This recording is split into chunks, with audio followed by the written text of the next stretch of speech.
If you got a 5% raise, you probably felt ahead for about 2 weeks until rent, groceries, and home prices reminded you who's actually winning.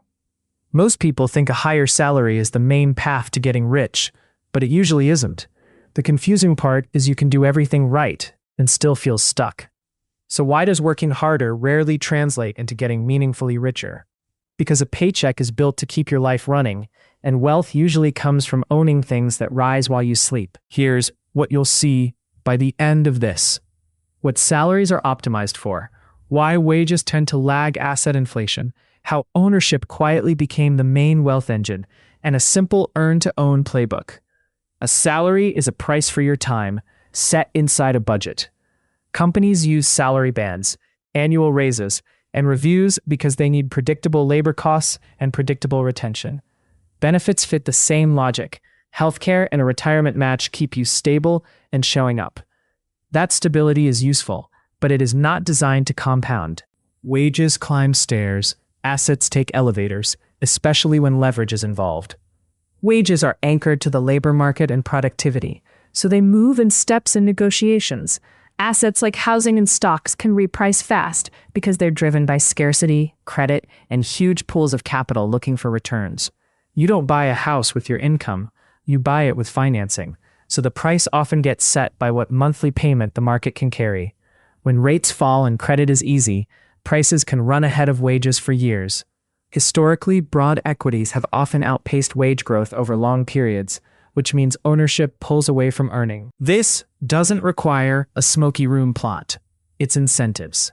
A system runs smoother when people have steady paychecks and steady spending, because businesses can forecast sales and governments can forecast tax revenue. Consumer credit lets you buy now and pay later, which pulls future income into the present and locks in monthly obligations. Then raises get absorbed by higher fixed costs, and the leftover for investing becomes optional. I've seen the same story in 2 friends. One gets a promotion and upgrades the car and apartment.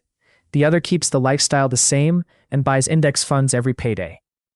After a few years, the second person's balance sheet starts doing more work than their calendar. Ownership gets paid repeatedly. Labor gets paid once.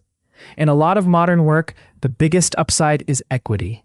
Founders, early employees, and investors don't need a new performance review for the asset to reprice. Income is a stream that stops when you stop. Wealth is a stockpile that can produce streams. Picture 2 employees. One earns $120,000, the other earns $90,000 plus equity that grows if the company grows.